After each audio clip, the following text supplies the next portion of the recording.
Happy new year! Happy new year! New year వేడుకలకు యావత్ ప్రపంచం స్వాగతం పలుకుతోంది. అయితే మొదట కొత్త ఏడాదికి స్వాగతం పలికే ప్రాంతం ఏది? చివరిగా కొత్త ఏడాదిని ఆహ్వానించే ప్రాంతం ఎక్కడుంది? ఆ దేశాల్లో విచిత్రమైన ఆచారాలు పాటిస్తారని మీకు తెలుసా?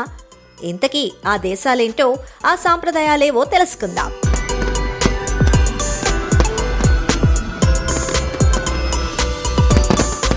న్యూ ఇయర్ టైంలో మీరు డెన్మార్క్లోని ఇళ్లకు వెళ్లారంటే అక్కడ ఇళ్ల ముందు పగిలిన ప్లేట్లు కనిపిస్తాయి. కావాలనే ప్రజలు ప్లేట్లను పగలగొడతారు. అలా చేస్తే రాబోయే సంవత్సరం అదృష్టం తెస్తుందని నమ్ముతారు. ఇక డెన్మార్క్ ప్రజలు తమ స్నేహితులు లేదా బంధువుల ఇళ్లకు వెళ్లి ప్లేట్లను పగలగొట్టి వారి తలుపుల దగ్గర విసిరేస్తారు.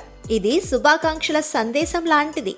ఇక న్యూ ఇయర్ రాక సందర్భంగా బాణాసంచా వెలిగించడం, ఆకాశాన్ని వెలుగులతో నింపడాన్ని మనం చూస్తూనే ఉంటాం. మొదటగా న్యూజిలాండ్లోని ఆక్లాండ్, ఆస్ట్రేలియాలోని సిడ్నీ లాంటి దేశాల్లో క్రాకర్స్ వెలుగులు కనిపిస్తాయి. కెనడాలోని టొరంటో, బ్రెజిల్లోని రియోలో కూడా అలాగే చేస్తారు. చాలా దేశాల్లో ఈ బాణాసంచా వెలుగుల్ని చూడటాన్ని శుభ సంకేతంగా భావిస్తారు. ఆ వెలుగులను చూస్తే ఏడాదంతా కాంతివంతంగా ఉంటుందని భావిస్తారు. ఇక బ్రెజిల్ కొత్త సంవత్సరాన్ని స్వాగతించడానికి ఒక ప్రత్యేకమైన సాంప్రదాయాన్ని పాటిస్తారు. కొత్త సంవత్సరం సందర్భంగా అక్కడి ప్రజలు ప్రత్యేకంగా పప్పు వండుకుని తింటారు. పప్పును సంపదకు చిహ్నంగా భావిస్తారు. కాబట్టి కొత్త సంవత్సరంలో పప్పు తింటే ఐశ్వర్యం కలుగుతుందని అక్కడి వారి విశ్వాసం. ఇక స్పెయిన్లో అయితే ప్రబలంగా ఉన్న సంప్రదాయాన్ని వింటే మీరు ఆశ్చర్యపోవచ్చు. ఇది మీకు చాలా ఆసక్తికరంగా కూడా అనిపించవచ్చు. స్పెయిన్లో అర్ధరాత్రి గడియారం 12 కొట్టగానే ప్రజలు ద్రాక్ష పండ్ల వైపు పరుగులు తీస్తారు. గడియారం ఆ రాత్రి గంట కొట్టిన ప్రతిసారి ద్రాక్ష తినడం వల్ల రాబోయే 12 నెలలు అదృష్టం, శ్రేయస్సు లభిస్తుందని నమ్ముతారు. ఇక ఆసియా దేశాల్లో కొత్త సంవత్సరాన్ని స్వాగతించడానికి సంబంధించిన సంప్రదాయాల్లో జపాన్, దక్షిణ కొరియాలో గంటలు మోగించడం ప్రత్యేకమైనది. ఆ సమయాల్లో ప్రతి చోట ప్రజలు గంటలు మోగిస్తూ కనిపిస్తారు.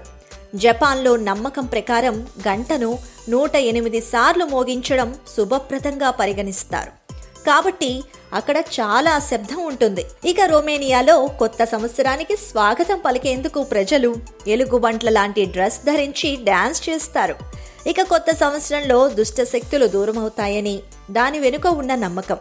నిజానికి పాత రొమేనియన్ కథలలో ఎలుగుబంట్లు చాలా ప్రత్యేకమైనవి. అవి ప్రజలను రక్షించినట్లు, వైద్యం చేసినట్లు కథలున్నాయి. అమెరికాలో అత్యంత ముఖ్యమైన న్యూ ఇయర్ వేడుక టైమ్స్ స్క్వేర్లో జరుగుతుంది. అందరి కళ్ళు పొడవైన జెండా స్తంభం నుంచి దిగుతున్న రంగురంగులా మెరుస్తున్న బంతిపై ఉంటాయి. వాస్తవానికి అది కొత్త సంవత్సరానికి కౌంట్ డౌన్ కు చిహ్నం.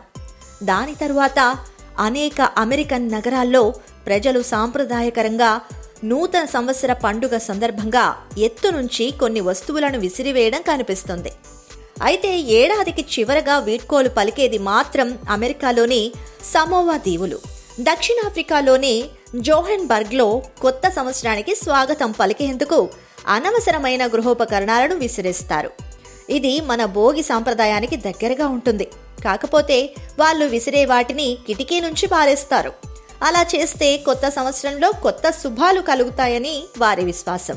ఇక దక్షిణ అమెరికాలోని కొన్ని దేశాల్లో నూతన సంవత్సర వేడుకల సందర్భంగా సాధారణ ప్రదేశాలలో సూట్ కేసులలో కొంతమంది తిరుగుతూ ఉంటారు. రాబోయే సంవత్సరం సాహసాలతో నిండి ఉంటుందని నమ్మేవారు అలా ఖాళీ సూట్ కేసులతో నడుస్తారు.